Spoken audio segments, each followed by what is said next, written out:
Principalmente hablaremos de las generalidades del hígado. Una de las características principales es que es el mayor órgano del cuerpo. Este pesa 1500 gramos y representa 2.5% del peso corporal total. Entre las funciones principales es que almacena glucógeno y se encarga de secretar la bilis, que esta colabora en la emulsión de las grasas. La bilis sale del hígado a través de los conductos biliares y estos van a ser los conductos hepáticos derecho e izquierdo, que se van a unir para formar el conducto hepático común, y a su vez este se une al conducto cístico para formar el conducto biliar. En cuanto a la anatomía de superficie del hígado, principalmente tenemos que este se localiza en el cuadrante superior derecho del abdomen. Este va a ser protegido por la caja torácica y el diafragma. Se sitúa por debajo de lo que son la séptima y la onceava costilla, y este atraviesa la línea media hacia dirigirse al pezón izquierdo. El hígado se mueve gracias a los desplazamientos del diafragma y pues este se facilita como que la palpitación, y pues en posición erecta se localiza más inferiormente a la posición que normalmente está situado. Tiene dos caras, que va a ser la cara diafragmática y la cara visceral. La cara diafragmática está representada con un color lila en la imagen, en la tercera imagen, y la cara visceral va a estar representada en un color naranja. Principalmente la cara diafragmática va a tener una forma de cúpula y está relacionada con la concavidad de lo que es el diafragma. Esta lo separa de la pleura, los pulmones, el pericardio y el corazón. Otro de los recesos limitantes o espacios limitantes de lo que es el hígado es el receso subfrénico, que este va a estar representado o dirigido con el color verde, y estas son extensiones superiores de la cavidad peritoneal y se localizan en lo que es la cara anterior y superior en la superficie diafragmática del hígado y de lo que es el diafragma.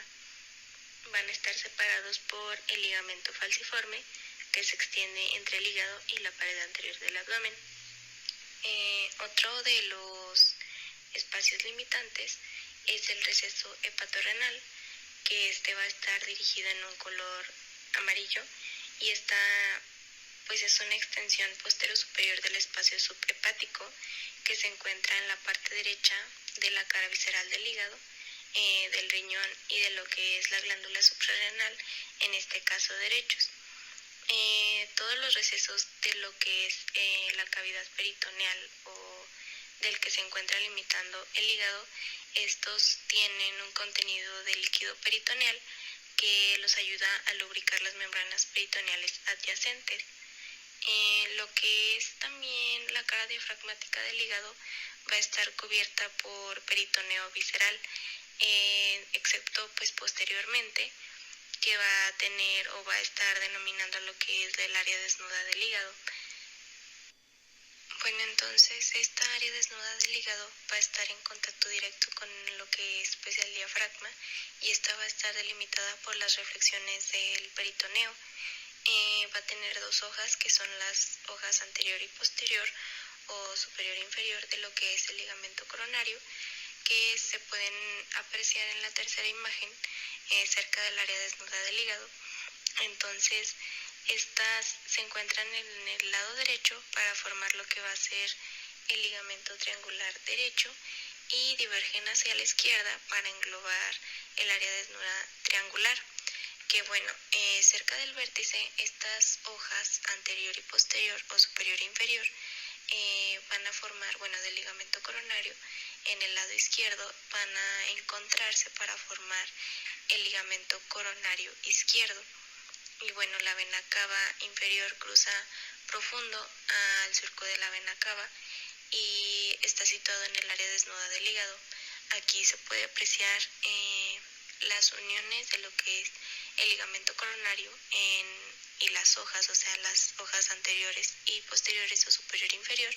En la segunda imagen se puede apreciar donde van a diverger y van a formar estos ligamentos triangulares izquierdos y ligamentos triangulares derechos. En cuanto a la cara visceral del hígado, esta está cubierta principalmente por peritoneo. a excepción de la fosa de la vesícula biliar y lo que va a ser el porte hepático. Bueno, la cara visceral principalmente va a estar formada por numerosas fisuras o impresiones de lo que es el contacto que tiene pues el hígado con los órganos. Vamos a tener dos fisuras que va a estar pues orientadas sagitalmente y va a estar unida por lo que va a ser el porte hepático, como se puede ver en lo que es la segunda imagen, que esto va a ser, bueno, van a formar lo que es una forma de una letra H, y esta pues principalmente lo que va a ser la fisura portal principal, que se encuentra cerca de lo que es pues por debajo del ligamento venoso. Está formada anteriormente por la fosa de la vesícula biliar y posteriormente por el surco de la vena cava inferior. Otra de las fisuras es la fisura umbilical o la sagital izquierda, que está formada anteriormente por la fisura del ligamento redondo y posteriormente por la fisura del ligamento venoso. El ligamento redondo del hígado es pues un vestigio fibroso de la vena umbilical, y esta pues se encargaba de transportar la sangre oxigenada y rica en nutrientes desde la placenta hasta el feto. Bueno, vamos a tener otro que es los ligamentos venosos, que bueno, pues bueno, antes lo que era un vestigio fibroso de lo que es el conducto venoso fetal, y este se encargaba de desviar sangre desde la vena umbilical hasta la vena cava inferior. En cuanto a la estructura que se encuentra rodeando a la tríada portal, que como sabemos está formada por la vena porta hepática, la arteria hepática y el conducto biliar, esta, bueno, el momento menor pasa desde el hígado hacia lo que es la curvatura menor del estómago y los 2 centímetros iniciales de la porción inicial o superior del duodeno. Bueno, este va a formar dos ligamentos, que es el ligamento hepatoduodenal y el ligamento hepatogástrico. Como su nombre lo dice, pues son estructuras que van pues de una estructura o de un órgano a otro. El ligamento hepatoduodenal va desde, bueno, se extiende desde la porción hepática hasta el duodeno, y el ligamento hepatogástrico se extiende desde el surco del ligamento venoso y la curvatura menor del estómago. En cuanto a las divisiones anatómicas del hígado o los lóbulos anatómicos del hígado, estas van a estar como que divididas por las reflexiones del peritoneo, los vasos sanguíneos que pues irrigan al mismo hígado y la vesícula biliar. Principalmente, bueno, la inserción del ligamento falciforme y lo que es la fisura sagital izquierda, que están casi en la línea media, separan a lo que es el lóbulo derecho del lóbulo izquierdo, que bueno, lo encontramos en la imagen de la parte inferior izquierda, y bueno, podemos apreciar que el lóbulo izquierdo pues es más pequeño que el lóbulo derecho, que es pues más prominente.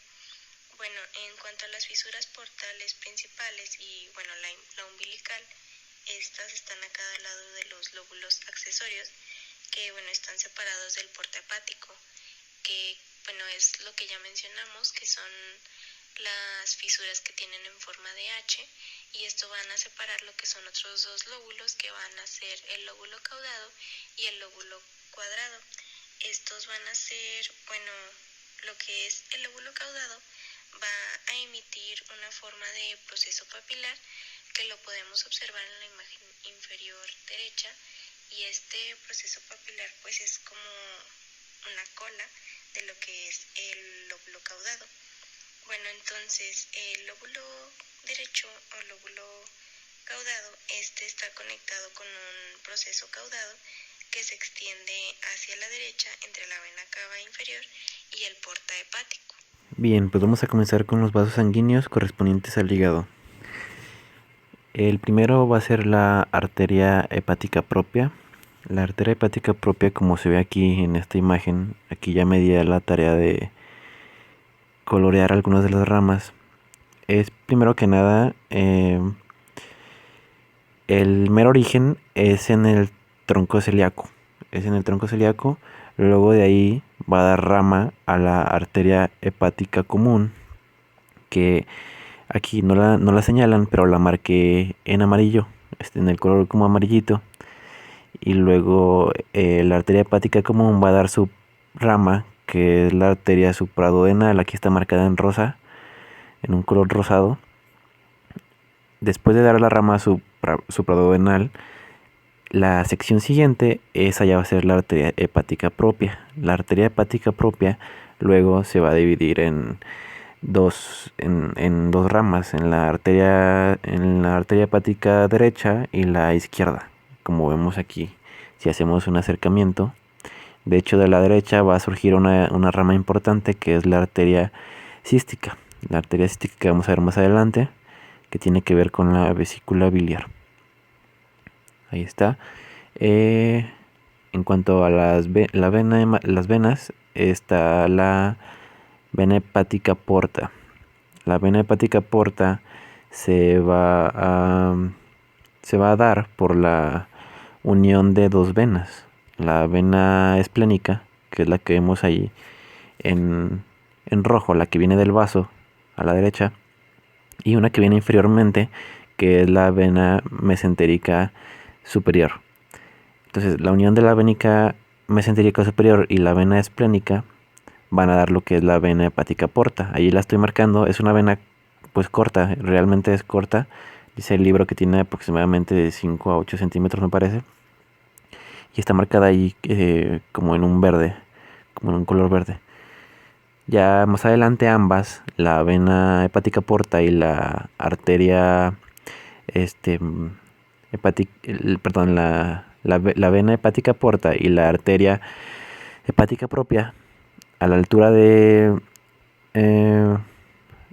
se van a terminar dividiendo. Se dividen en dos ramas, ¿verdad? Para irrigar a los lóbulos derecho e izquierdo. Se dividen más o menos en la estructura esta, el porte hepático. Ahí es donde se van a terminar dividiendo. Bien, entonces esos serían los vasos. En cuanto a la inervación, tenemos que la inervación va a estar dada por el plexo hepático. Aquí está el plexo hepático. Está marcado en moradito. Es en moradito, no es lo amarillo. Entonces también cabe destacar que se va a dar por fibras del vago, fibras anteriores y posteriores del vago, fibras parasimpáticas. Y pues sí, realmente no profundiza mucho en eso. El libro nada más dice que sea por el plexo hepático. Bien, para lo siguiente vamos a usar un modelo aquí en tercera dimensión para que sea un poco más didáctico. Antes de seguir con lo que es vesícula biliar, pues hay que se me olvidaba mencionar unas cosas que sí son importantes saberlas. Por ejemplo, es importante saber que por la vena porta hepática, por la hepática porta, va a circular más o menos un 80% de la sangre, ¿no?, que llega al hígado.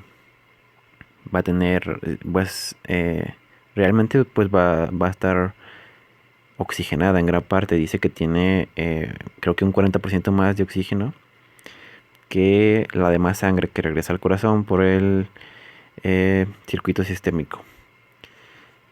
Entonces, por ende, la sangre que va a llegar al hígado por medio de la arteria hepática propia va a ser nada más el 20% más o menos del total de... varía del 20 al 25%, me parece. Pero sí, es el 20% más o menos del total que llega de sangre al hígado. Entonces, eso es importante. Otra cosa, se me olvidaba mencionar también, aquí hay, como vemos aquí arriba, existen unas venas hepáticas. Estas no hay que confundirlas con, por ejemplo, con la vena hepática porta. Estas también se les llaman venas suprahepáticas en algunas bibliografías, y su función meramente, bueno, la principal es hacer como los segmentos estos que ya nos habrá explicado nuestra compañera Alejandra anteriormente, y pues sí, hacer todos estos como lóbulos No, lóbulo no es la palabra, porque pues hay 4 lóbulos, ya vimos también, ya nuestra compañera Alejandra nos lo explicó. Más bien son como segmentos, sí. Entonces, sí, pues ya, eso era lo que se me olvidaba mencionar. Ahora sí, bien, pues ahora sí vamos a seguir con la vesícula biliar. Aquí la podemos ver. Entonces, la vesícula biliar, como sabemos, pues está en relación con la cara visceral del hígado. Aquí, vamos a quitar los huesos para que no estén ahí estorbando. Bueno, entonces, decía que está en relación con la cara visceral del hígado, ¿sí? Lo que sobresale aquí del hígado, la partecita esta que sale, es lo que se conoce como el fondo de la vesícula biliar. La parte esta de que sobresale, la que está más como ensanchada. Luego vendría lo que es el cuerpo y el cuello más arriba. Pero bueno, eso lo vemos ahorita. Entonces está en relación superiormente con la cara visceral del hígado. Inferiormente está aquí, vemos, en relación con el duodeno. Ahí está, con el duodeno. Y de hecho aquí está medio raro. Se supone que aquí está el colon, sí, el colon transverso. Aquí, hagan de cuenta que la parte inferior debería estar apoyada aquí en el colon transverso. Nos dice nuestro libro, ¿verdad? Aquí pues al parecer no está apoyada, pero bueno. También tiene relación ahí con el colon transverso, nos dice el libro. Bien, entonces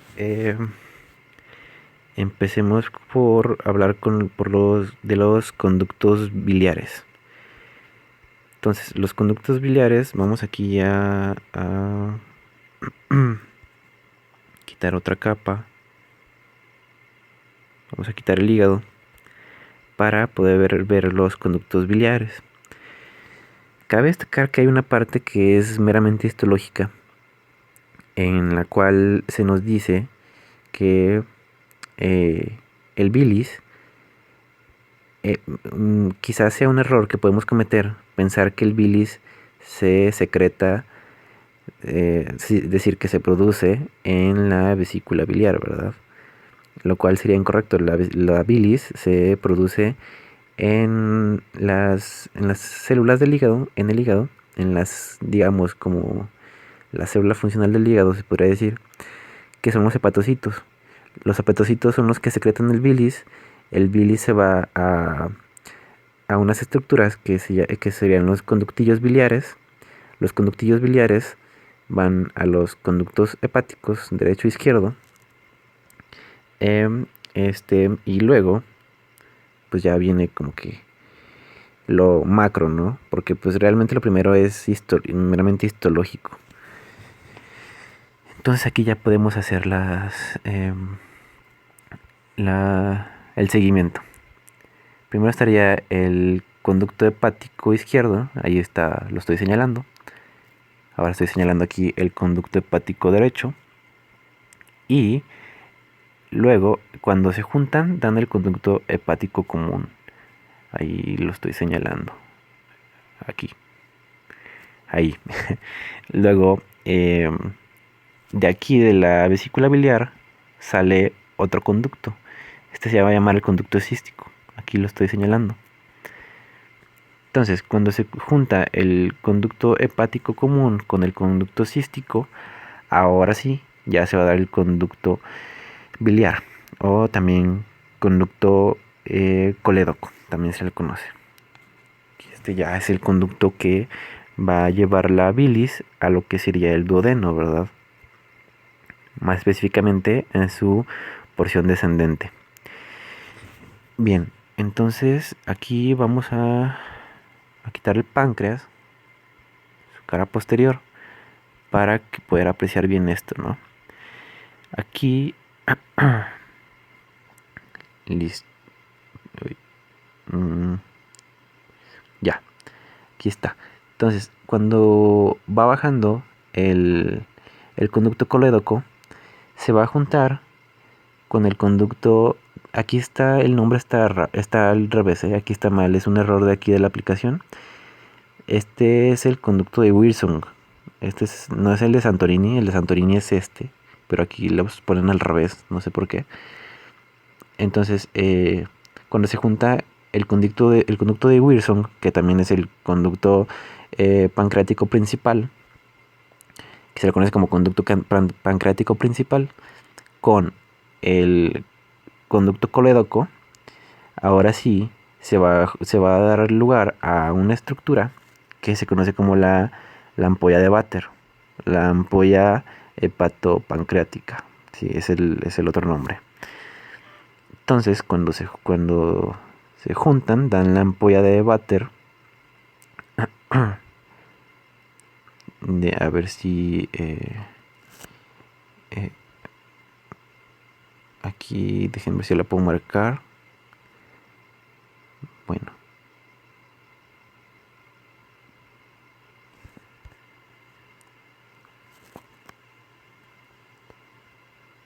dejen la marco. Aquí está. Entonces, esto sería la ampolla de Vater. Bueno, no tiene esa forma.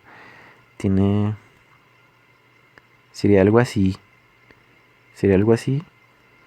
Bueno, no, tampoco. Como algo así. Más o menos. La ampolla. No, pero es que no. Perdón, ahorita me va a salir ya. Sí, pues sería algo así.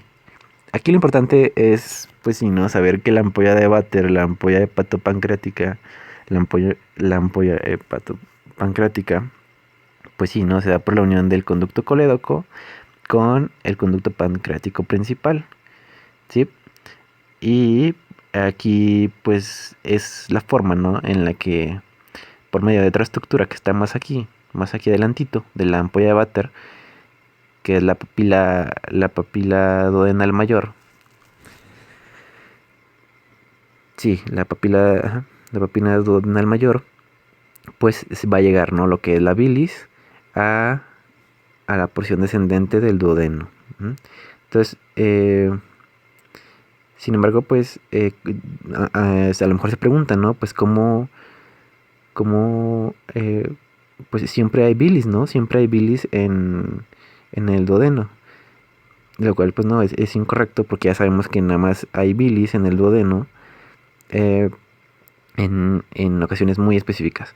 Entonces, la manera en la que la bilis se puede almacenar en la vesícula biliar es porque aquí, imaginémonos que hay como unas válvulas, aquí unas pequeñas válvulas, que cuando no se requiere bilis en el duodeno, pues se van a contraer. Se van a contraer y por medio del conducto cístico, pues van a llegar, ¿no? A lo que es aquí la vesícula biliar. Y así se va a almacenar. Entonces yo creo que está muy explícito aquí verlo aquí en tercera dimensión esto, para que quede bien claro, ¿no?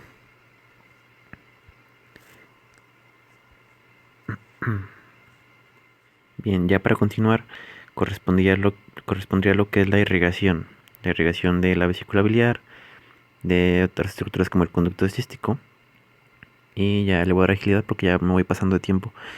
Entonces, la irrigación principal de la vesícula biliar provendría de lo que es la arteria cística, la que comentábamos al inicio. La arteria cística, que es rama de la arteria hepática derecha, aquí se ve en azul, está ahí señalada.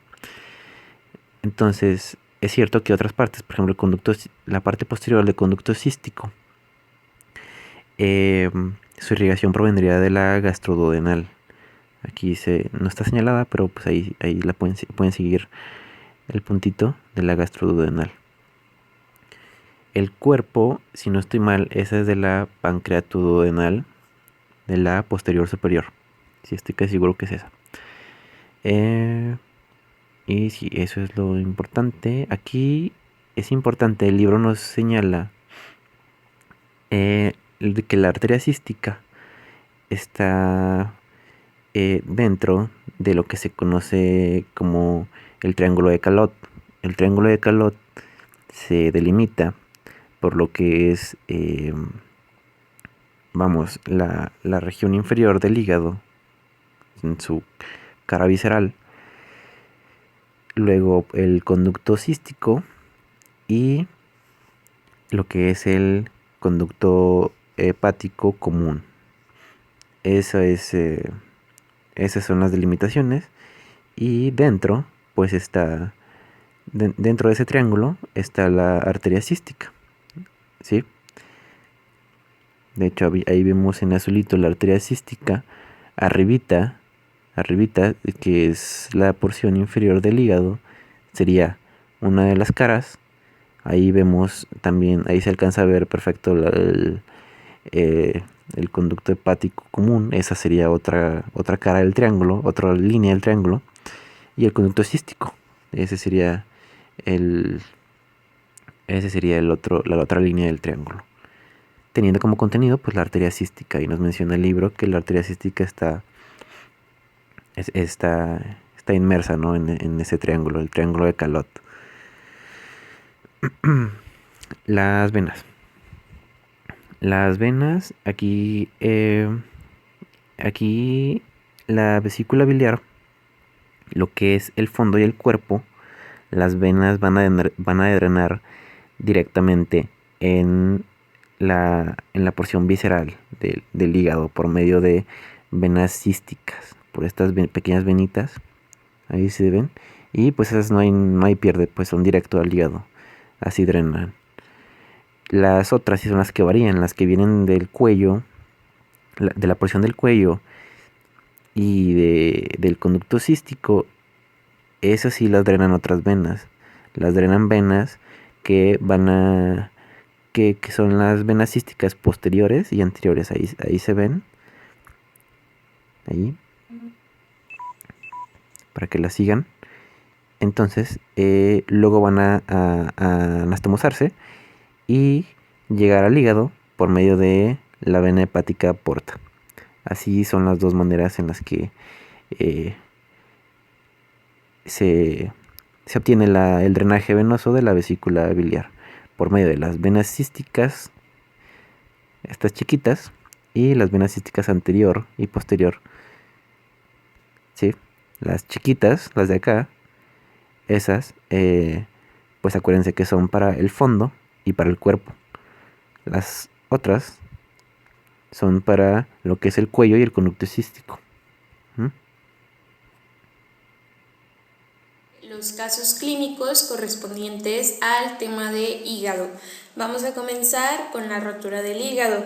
Como ya sabemos, el hígado es muy vulnerable a una rotura debido a su gran tamaño, a la posición fija en la que se encuentra y debido a una característica que es la friabilidad. La friabilidad ya sabemos que es una característica que le permite desmenuzarse fácilmente. Por lo general, el hígado es desgarrado por alguna costilla fracturada que en primera instancia se encuentra lesionando el diafragma también. Entonces podemos ver los desgarros en esta imagen y una rotura como tal. Sabemos que el hígado es muy vascularizado, entonces puede provocar hemorragias y pues por consiguiente dolor en el cuadrante superior derecho. Estas lesiones por lo general se controlan con eliminación del material extraño y con una embolización o empaquetamiento que consiste en bloquear los vasos sanguíneos para controlar la hemorragia. La resección siempre va a ser el último recurso al que va a tratar de recurrir nuestro cirujano. Y pues si se presenta una lesión muy extensa, hay más probabilidad de dejar áreas grandes del hígado sin vascularización y entonces se requiere una lobectomía. La lobectomía consiste en extirpar un lóbulo completo del hígado y dejar el resto en su lugar. Vamos a hablar sobre las arterias hepáticas aberrantes. Básicamente pues consiste en que la arteria hepática algunas de sus ramas, ya sea la derecha o la izquierda, pueden verse sustituidas por una arteria accesoria que tenga otro origen. En esta imagen simplemente hay que poner atención en el origen de la arteria hepática tanto izquierda como la derecha. Y ahora sí, pues vamos a pasar con las accesorias. En primer lugar, pues tenemos la arteria hepática derecha aberrante o accesoria, y podemos ver que su origen es la arteria mesentérica superior. En el caso de la arteria hepática izquierda, la podemos ver por aquí y podemos ver que su origen es la arteria gástrica izquierda, que es esta de por acá. Ahora vamos a hablar sobre las variaciones en las relaciones de las arterias hepáticas. Esta pues no tiene ninguna complicación, sino que hace referencia a que en el 91% de la población, o sea en la mayoría, la arteria hepática derecha pasa anterior a la vena porta, y únicamente en el 9% vemos que la arteria hepática derecha va a pasar posterior a esta vena porta. Viendo algunas otras variaciones, pues tenemos que en la mayoría de las personas la arteria hepática derecha va a pasar posterior al conducto hepático común. Esto es en el 64%, sin embargo, en el otro 24%, que es lo que le sigue, pues la arteria hepática derecha va a pasar anterior al conducto, y finalmente en la minoría tenemos que la arteria hepática derecha va a tener un origen que no le va a permitir cruzar en ningún momento por el conducto hepático común. Lo vemos aquí tenemos la arteria y aquí tenemos el conducto, pues nunca se cruzan, y este origen viene de la arteria mesentérica superior. Ahora vamos a hablar sobre la hepatomegalia. La hepatomegalia básicamente consiste en un aumento del tamaño del hígado, y pues este se presenta debido a que el aporte sanguíneo que está recibiendo pues viene de la vena cava inferior y de las venas hepáticas. Estas ya sabemos que carecen de válvulas, entonces si hay un aumento de presión en la presión venosa central, pues se va a reflejar directamente en el hígado. Este va a empezar a aumentar su tamaño conforme se va congestionando con la sangre, y pues algunas de las causas son insuficiencia cardíaca congestiva, enfermedades víricas o bacterianas tales como la hepatitis, e incluso algunos tumores. Cuando el hígado aumenta de tamaño, puede palparse con facilidad debajo del arco costal derecho.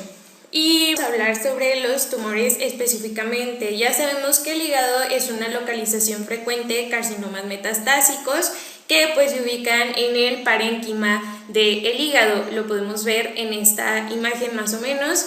Y bueno, también otro origen de tumores es debido a que se permite el paso de células cancerosas del tórax al hígado, debido a las comunicaciones que existen entre los nódulos linfáticos torácicos y los vasos linfáticos que se encargan de drenar el área desnuda del hígado.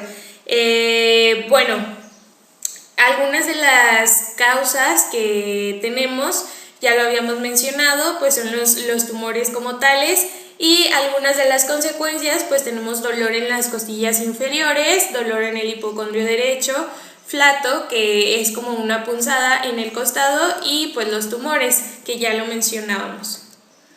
Ahora vamos a hablar sobre la cirrosis hepática. Como ya sabemos, el hígado es el lugar en donde se lleva a cabo la detoxificación de sustancias absorbidas por el sistema digestivo. Debido a esta característica, es vulnerable al daño celular. Si se produce algún daño celular, pues bueno, tenemos un proceso de cicatrización, y posterior a este proceso tenemos la formación de nodulillos regenerativos. Y bueno, tenemos que la cirrosis consiste en una destrucción de los hepatocitos, que van a ser reemplazados por grasa y tejido fibroso principalmente. Algunas de las causas, pues tenemos dos, que son, una de ellas es la más conocida, que es el alcoholismo crónico, y también tenemos el tetracloruro de carbono. Vamos a hablar de la cirrosis alcohólica. La cirrosis alcohólica se caracteriza por hepatomegalia y un aspecto nodular del hígado. Lo podemos ver aquí. que es como estas bolitas. Bueno, por lo general en la cirrosis hepática se va a dar una destrucción de los hepatocitos, que ya lo habíamos mencionado, pero en la cirrosis alcohólica, pues bueno, las manifestaciones metabólicas de insuficiencia hepática van a aparecer tardíamente, entonces es muy difícil tratarlo y que los pacientes se curen. El tejido fibroso que se encuentra rodeando los vasos sanguíneos y los conductos biliares hacen que el hígado se endurezca y de alguna manera impiden la circulación de la sangre a través de él. Esto provoca la hipertensión portal. Y pues bueno, el tratamiento para esta hipertensión es una derivación portosistémica o portocava, que consiste en anastomosar los sistemas venosos porta y sistémico.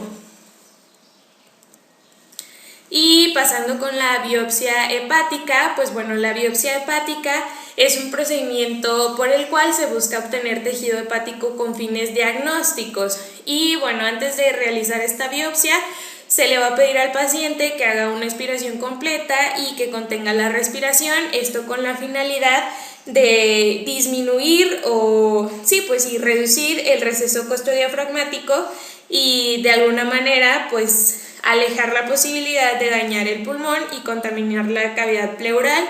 Y bueno, la biopsia básicamente consiste en introducir una aguja a través del 10º espacio intercostal derecho y así obtener la muestra.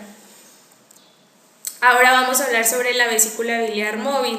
La vesícula biliar móvil, pues bueno, sabemos que la vesícula se va a fijar en la fosa de la vesícula biliar sobre la cara visceral del hígado. Lo podemos ver aquí, nuestra vesícula y la fosa vesicular en el hígado.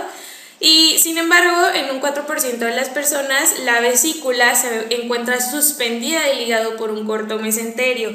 Esto aumenta el grado de movilidad de la vesícula y puede provocar una torsión vascular e incluso un infarto. Ahora vamos a hablar sobre algunas de las variaciones de los conductos cístico y hepático. Estas más bien son algunas características de estos conductos que son diferentes a las anatómicamente normales, pero son comunes. En primer lugar, tenemos que el conducto cístico puede ser muy corto o incluso puede faltar. Sin embargo, en algunas personas se observa una unión baja de los dos conductos y lo podemos ver en esta imagen. Aquí vemos el conducto hepático común y aquí vemos el conducto cístico y vemos que su unión está muy baja. Cuando hay una unión baja, los dos conductos pueden estar unidos por tejido fibroso. Esto va a dificultar el pinzamiento quirúrgico del conducto cístico sin que se lesione el conducto hepático común. Y en otras ocasiones tenemos que la unión de los conductos cístico y hepático común se presenta de una forma alta. Aquí lo podemos ver, el conducto cístico y el hepático común y pues la unión que está demasiado alto. Y finalmente tenemos otra donde el conducto cístico va a formar una espiral anterior al conducto hepático común. Y pues nada, estas variaciones simplemente son importantes que el cirujano las tenga en cuenta, porque si no, pues puede provocar alguna complicación al momento de realizar una colecistectomía. Ahora vamos a hablar sobre los conductos hepáticos accesorios. Un conducto segmentario o accesorio es un conducto que se va a unir al sistema biliar por fuera del hígado en lugar de hacerlo en el interior de este. Entonces, pues estos lo único que pueden provocar es una fuga de bilis y se seccionan inadvertidamente. Sabemos que estos conductos deben de estar en el interior del hígado, entonces aquí tenemos dos opciones de cómo puede ser que se ubiquen. Aquí los vemos, están elevados, sin embargo no están dentro del hígado, y aquí podemos ver que incluso están hasta muy abajo y pues bueno, igual se unen en la porción exterior del hígado en lugar de hacerlo en el interior. Ahora vamos a hablar sobre los cálculos biliares. Pues los cálculos biliares son concreciones que se van a formar en la vesícula biliar, se pueden formar también en el conducto cístico o en el conducto biliar y estos cálculos lleguen a provocar síntomas, deben alcanzar un tamaño lo suficientemente grande para que puedan lesionar mecánicamente la vesícula e incluso que puedan obstruir las vías biliares. Estos son más frecuentes en las mujeres. Y bueno, hay que mencionar que el extremo distal de la ampolla hepatopancreática es la parte más estrecha de todas las vías biliares y es el lugar en donde los cálculos biliares impactan con mayor frecuencia. Bueno, lo podemos ver en esta imagen, vemos que es una colangiopancreatografía en donde se muestra la dilatación del conducto biliar secundario a un cálculo alojado en el conducto distal. Bueno, también sabemos que los cálculos pueden alojarse en los conductos cístico y hepático, como ya lo habíamos mencionado, y bueno, la diferencia es que los cálculos que están en el conducto cístico pueden producir un cólico biliar, que pues es un dolor intenso, y incluso cuando la vesícula biliar se relaja, el cálculo en el conducto cístico pues puede volver al interior de la vesícula biliar. En el caso de que llegue a bloquear el conducto cístico, se va a producir una colecistitis, que es pues la inflamación de la vesícula como tal, debido a la acumulación que se produce de la bilis. Esto va a causar un aumento en el tamaño de la vesícula biliar y bueno, también tenemos una bolsa. Esta bolsita aparece en los estados patológicos en la unión del cuello y el cuerpo de la vesícula. Lo podemos ver aquí. Este es la bolsa o saco de Hartmann y este se encarga más bien de alojar los cálculos biliares y también pues sí, aquí básicamente solo se acumulan estos cálculos. Si se llega a romper una úlcera duodenal, pues puede formarse una falsa comunicación entre la bolsa y la porción superior del duodeno y esto va a permitir el paso de los cálculos biliares, pero esto lo vamos a ver más adelante en los cálculos biliares en el duodeno.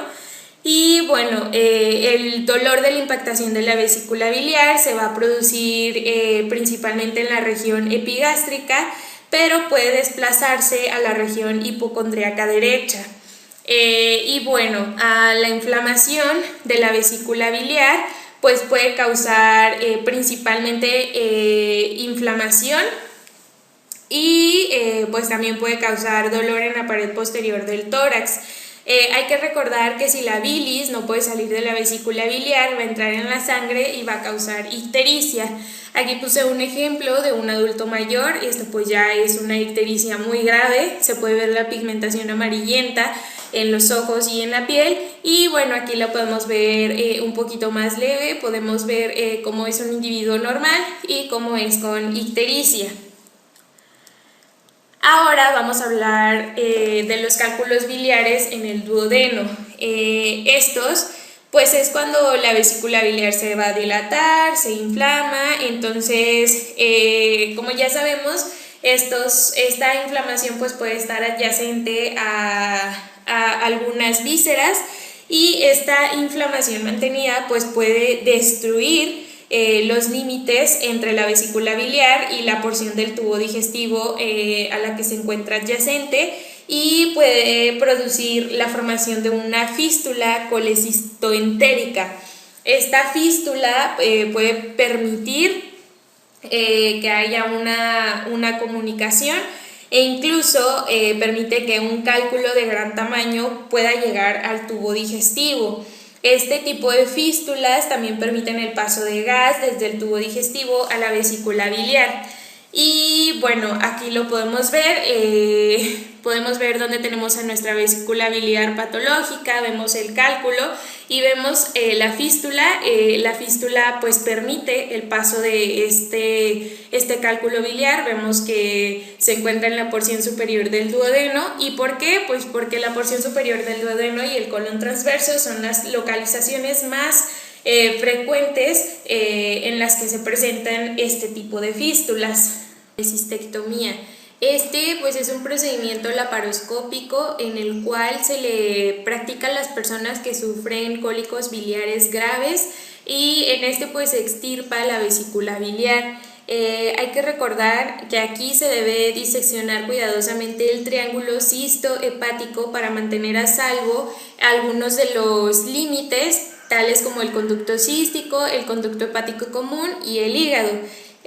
Antes de cortar cualquier estructura y extraer la vesícula, los cirujanos identifican los 3 conductos biliares, al igual que las arterias hepática y cística. Y bueno, ahora vamos a hablar de la hipertensión portal.